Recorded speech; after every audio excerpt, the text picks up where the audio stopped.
So here's the easiest way to grow long, healthy, natural hair. So guys, I know you came to this channel just because you wanted to know. So I'm going to break it down really quick and simple for you.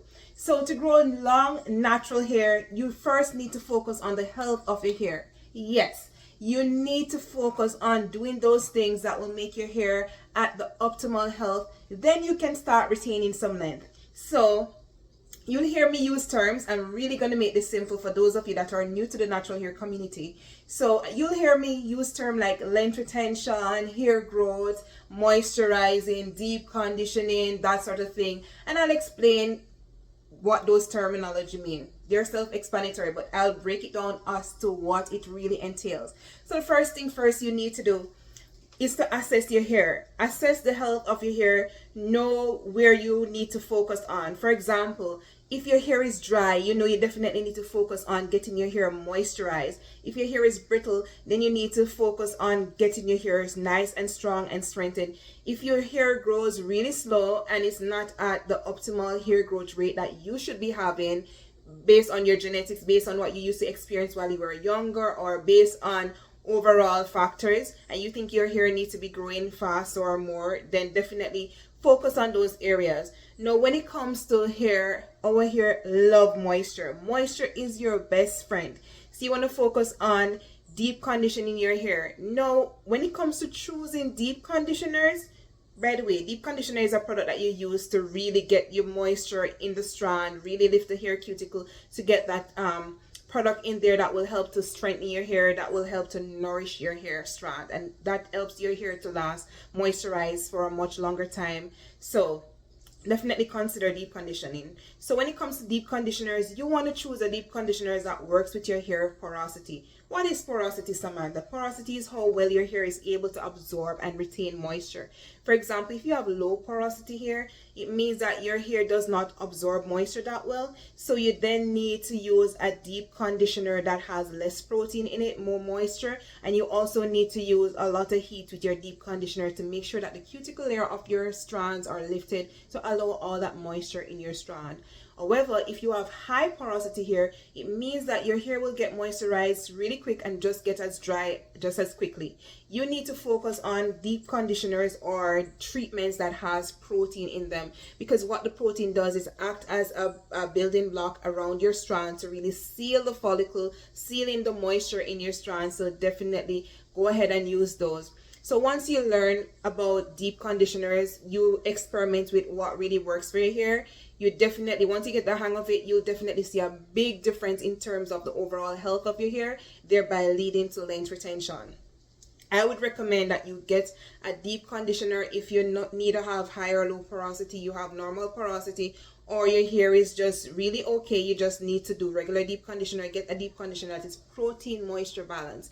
So this is a conditioner that just has enough protein, enough moisture. It will make your hair, you know, if your hair is protein sensitive, or if your hair is needs protein, it just provide enough that your hair daily needs. It provide enough moisture, and they balance each other out. We make one here at New Growth Naturals, is our deep moist hair mask. I hope it will be, you know, worldwide soon, but yeah, we still have that one. There are several on the market, I would hope. I have encountered a few. Sometimes the formulas do change, but try different products on your hair to see what really works for you.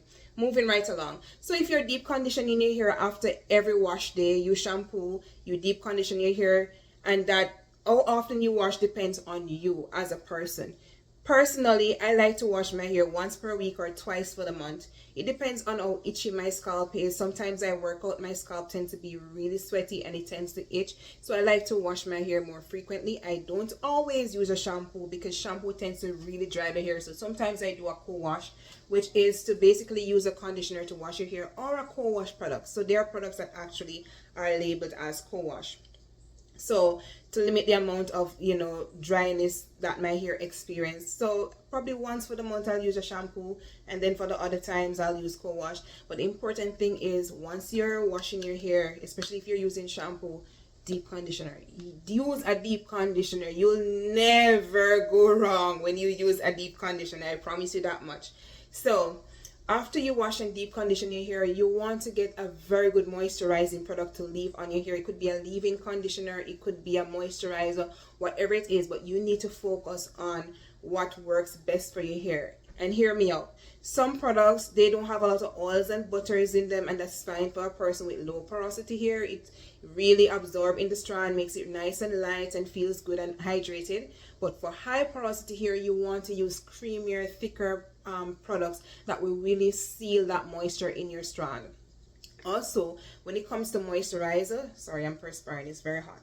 Right, so when it comes to moisturizing your hair, you want to make sure that the products that you're using don't have a lot of silicones in them, or products that will harmful chemicals that will leave this type of mass barrier on your strand, because that over time will lead to breakage. Have you ever been using a product that has been working so well for you, and then along the line nothing really changes, just that your hair stop responding? Sometimes that's caused by product built up because of the substance that they have in these type of products, and that's why I encourage my clients to use organic products. I know they're a little bit more expensive, but it's the best thing for your hair. Sometimes you can cheat and you use some cheap products, but you don't want to continuously put in layers upon layers of these cheap stuff on your hair that will overall cause damage to your hair.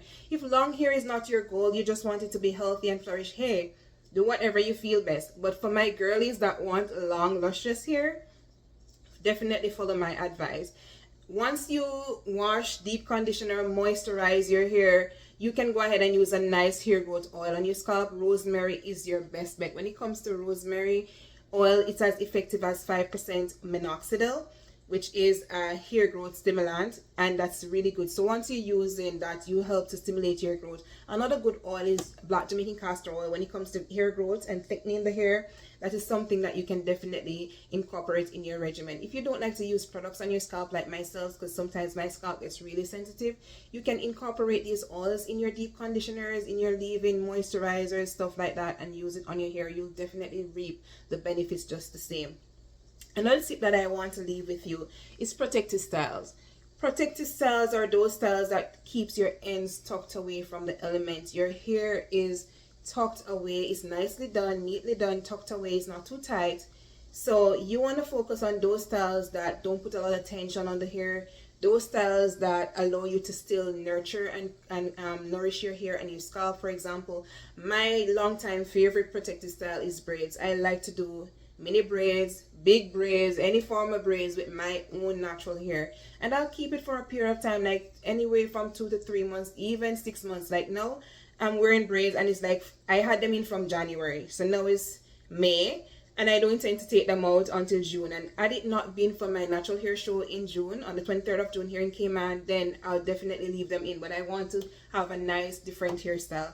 So as it is right now, guys, this is the wig. Like, look, my hair is still in place. I will redo the edges. See how I'm perspiring? I'll redo the edges occasionally just to prevent my hair from locking up, just to prevent the lint from tangling.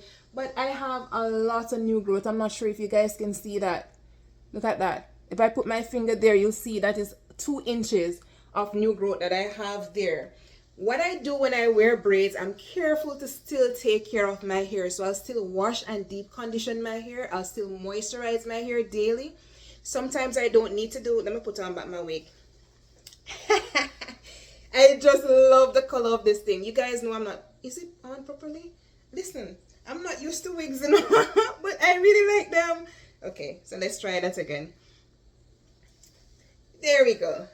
Right, so when it comes to wearing wigs, if you're a wig lover, don't mess with that glue. It's going to damage your edges. Stay away from it. Anything that doesn't put a lot of tension, like this one, if breeze blow too hard, it blow off my head. But I don't mind. I have nice hair underneath, so it has never happened. I hope it will not, but just in case, I'm okay with that. You want to make sure that nothing tight is on your scalp, especially on your edges, because you don't want to try to grow your hair and then you're losing your edges. Anyway, back to what I was saying. When it comes to protective style, you want to do styles for different hair types. It varies, because for me, I have 4C hair, So I have to do style that will last me for a longer time. That way I don't manipulate my hair too much. That's because with 4C hair, it is really coily, and where the coils are formed, it breaks easily. So the less manipulation you do to your hair is the best in terms of length retention for you. But if you have like a type 3 hair or looser curl, something like this wig that I'm wearing, that sort of thing, you may try to do different protective style that may actually work for you, because if you're detangling your hair, you may not encounter so much breakage because your curls are a lot looser and you can manage it. As a matter of fact, you trying to do braids for a long period of time may actually cause more harm than good. So know your hair, know what works for you. This is so cute, I know, right? Let me know in the comment section what you think about this wig that I'm wearing. Also, somebody asked me, when I'm wearing plaits, how long can I keep them for? I think I mentioned that before. It depends on you, sweetheart. I make sure that I can wash my hair. It's important to me that my scalp is clean. Your scalp is where your hair grows out of your scalp. You want to make sure that your hair has a good foundation. Your hair is clean. It's moisturized, it's treated. You want to make sure you do everything. So wear a protective style that you can afford to take care of. Meanwhile, you know, you're growing your hair out, that sort of thing. Did I miss anything? Yeah, but I'll do another video because now it's over 10 minutes and I don't want to bore you all. Anyway, let me know in the comment section what you want me to talk about next. Until next time, guys, remember, Jesus loves you, so be very good. Bye. Mwah.